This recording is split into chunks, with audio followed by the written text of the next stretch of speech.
Next is Carol Beth Litcui.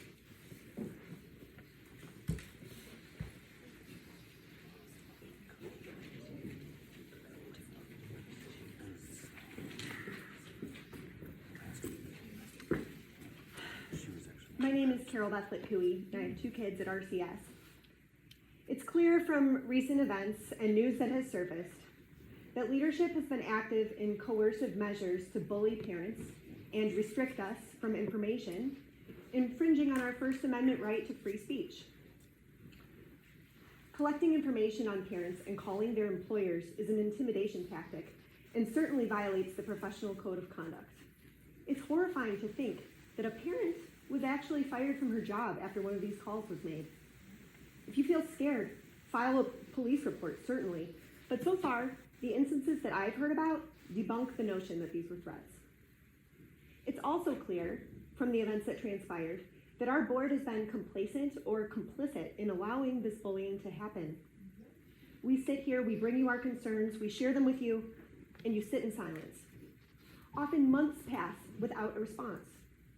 At our last board meeting, a parent made it clear that back in October, our superintendent verbally attacked her at a town hall meeting. She followed the district's policy to make a complaint, and you, the Board of Education, haven't investigated it and have ignored her. What are we supposed to do when the district doesn't follow its own policy and our Board of Education won't enforce it? Positivity is nice, but it's not the greatest responsibility of the Board of Education.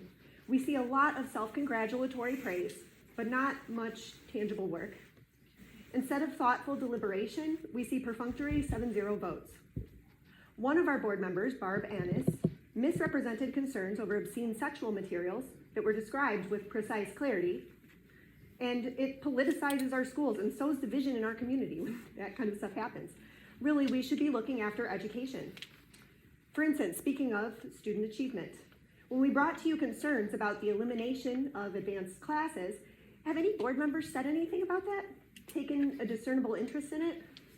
I haven't heard anything. I know we don't have direct dialogue in these meetings, but it doesn't seem like you even go away, take time to think on it, and come back either. And now it seems you've allowed corruption too, when you are responsible for oversight. I can acknowledge, like anyone else can, that these past couple years have been unprecedented in terms of the amount of stress, demand, and leadership that's required to deal with crises like COVID. A lot of you, I imagine, probably had no idea what you were signing up for, I'm sure. 30 seconds. But unfortunately, we're not at a point in time when we can just go on autopilot, trusting in the legacy that we inherited. Therefore, it's clear that we need new leadership with integrity, leadership that understands and respects the roles of schools, administration, and our community. The Board of Education is supposed to hold administration accountable, and so far they haven't had the backbone to do what's right. Our current board listens in silence and seems to ignore many citizen concerns that are brought forward, and that reflects a lack of understanding on how our democratic institutions are intended to work. So, if you can't be the change that's needed to do what is right, then please step down from your positions.